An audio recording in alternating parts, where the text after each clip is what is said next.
ഇത് ഞാൻ പല പ്രാവശ്യമായിട്ട് പല സമയങ്ങളിൽ എടുത്തു വെച്ച വീഡിയോകളാണ്. ഈ വീഡിയോ എടുക്കുന്ന സമയത്ത് ഞങ്ങൾ ആരും ഒട്ടും ഓക്കെ ആയിരുന്നില്ല. ചിക്കു നാട്ടിൽ വരിക എന്ന് പറയുമ്പോൾ ഭയങ്കര സന്തോഷമാണ് ഞങ്ങൾക്ക്. തമ്മിൽ കണ്ട കീരിയും പാമ്പും ഒക്കെ ആണെങ്കിലും ജനിച്ച അന്ന് തൊട്ട് ഇന്ന് വരെ ഞങ്ങൾ അങ്ങനെ വിട്ടു നിന്നിച്ചില്ല. അതുകൊണ്ടായിരിക്കാം അവളെ ചെന്നൈയിൽ കൊണ്ടാക്കിയ ആ ഒരു സമയത്തൊക്കെ ഭയങ്കര വിഷമായിരുന്നു ഞങ്ങൾക്ക്. പിന്നീട് പോകെ പോകെ ഞങ്ങൾ അതുമായിട്ട് പൊരുത്തപ്പെട്ട് വരികയായിരുന്നു. പക്ഷെ ഇപ്പോഴും വന്നു പോകുമ്പോൾ ഭയങ്കര സങ്കടമാണ്. വീട്ടിൽ ഞങ്ങൾ രണ്ടാളുണ്ടാവും മാത്രമേ ഒച്ചയും ബഹളവും കാര്യങ്ങളൊക്കെ ഉണ്ടാവുള്ളൂ. ഞങ്ങൾ രണ്ടാളിൽ ഒരാൾ മാറി നിന്നാൽ ആ വീട് മൊത്തം ഒരു സ്ഥലമുണ്ടാവും. ഒരു കണക്കിന് നോക്കിയാൽ നമ്മുടെ മിക്ക വീടുകളിലെ അവസ്ഥ ഇതൊക്കെ തന്നെയായിരിക്കും. ചിക്കു ചെന്നൈയിൽ BSc നഴ്സിംഗ് ആണ് പഠിക്കുന്നത്. അപ്പം ലീവ് എന്ന് പറയുന്നത് വളരെ കുറവാണ്.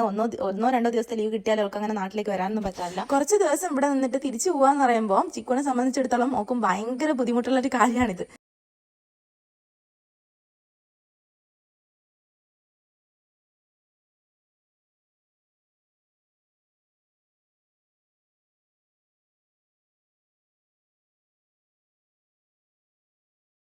ഭയങ്കര മൂകതയാണ് വീട്ടില്.